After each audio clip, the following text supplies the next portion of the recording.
আমাকে গোপনে বিয়ে করতে হবে যাতে কেউই অভিযোগ করতে না পারে যে সে দাওয়াত পাইছে আমি পাই নাই। ওই তো বললাম তো, মানে এমন সময় আমি বলবো যে যখন খাওয়ানোর মানে সুযোগটা থাকবে না, যাতে আমাকে কাউকে দাওয়াত দিয়ে খাওয়াতে না হয়। আসলে হচ্ছে যে আমি মনে করি যে পলিটিক্স করার মানে আমার আগে পলিটিক্সে খুবই উৎসাহ ছিল, এটা সত্যি কথা। হ্যাঁ, পলিটিক্যাল একটা চেতনা, রাজনৈতিক চেতনা তো সকলের থাকে, রাজনৈতিক দর্শন থাকে, কিন্তু যেহেতু মানে আমি এখনো আমার ক্লিন ইমেজ এস্টাবলিশ করতে পারি নাই, সবার সামনে আমি আমাকে নির্দোষ প্রমাণ করতে পারি নাই, সেজন্য পলিটিক্সে এখনই ইনভলভ হওয়ারটা আমার উচিত হবে বলে আমি মনে করি না। আর আমি এখনো নিজেকে যোগ্য মনে করি না। আমি মানুষের জন্য আরো কাজ করলে তখনই আমি নিজেকে যোগ্য মনে করব। যে আমি একটা কিছু ভাইরাল হয়ে গেলাম আর তাতেই আমি রাজনীতিতে চলে আসলাম, এটা আমার কাছে এটা কোনোভাবেই লজিক্যাল মনে হয় না। আমি হচ্ছে যে বললাম যে আমার একটা আমাকে আগে নিজেকে মানে নিরপরাধ প্রমাণ করতে হবে।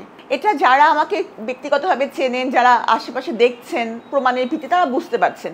কিন্তু অনেকেই আছে না যে কাউকে খারাপ ভাবতে পারলে মনে একটা প্রশান্তি পান। হ্যাঁ, যে উনি খারাপ, এই জন্য মানে আমি নিজেকে একটা ভালো ফিল হয় যে ঠিক আছে সে তো খারাপ আমি তো ভালো।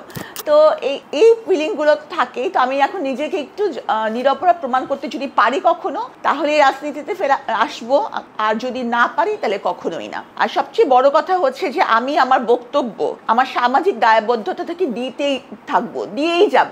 আপনি দেখবেন যে আপনি যখন আমার একটা ভিডিও আপলোড করবেন, বেশিরভাগ মানুষ সাবিনা কি পোশাক পরেছে তার দিকে কনসেন্ট্রেট করে, সাবিনা কি বলছে তার দিকে কিন্তু তারা কনসেন্ট্রেট করে না। কিন্তু আমার যা বলার, কিন্তু আজকে মানুষ আমার কথা বুঝছে না, কিন্তু আর্কাইভে থাকবে, একদিন মানুষ আমার কথা বুঝবে। তা আমি মনে করি যে আমার কথাগুলো যদি কেউ একটু মনোযোগ দিয়ে শোনেন এবং বাস্তব জীবনে কাজে লাগাতে পারবেন, আমি মনে করি।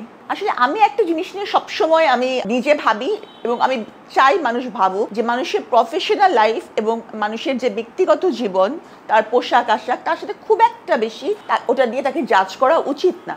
যেমন একজন ডক্টরকে জাজ করা উচিত ওটি টেবিলে সে কেমন, তার অপারেশন থিয়েটারে সে কেমন, সে তার চেম্বারে কেমন, সে কি তার পেশেন্টদেরকে এমপ্যাথি আর সিম্প্যাথি নিয়ে দেখছে, তার উপরে।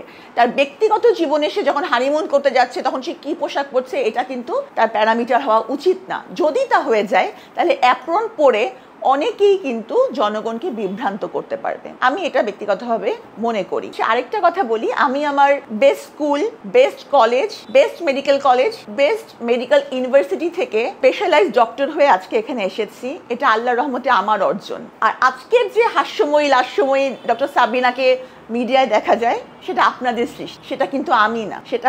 আমি হচ্ছে একজন কার্ডিয়াক সার্জন, একজন লেখক। আর মিডিয়ায় যাকে দেখা যায় তাকে মানুষ মিলিয়ন ভিউ দিয়ে দেখতে পছন্দ করে, এই জন্য দেখে। কিন্তু আমিটা হচ্ছে ওইটাই, যেটা আমি নিজে তৈরি হয়েছি as a cardiac surgeon, as a writer.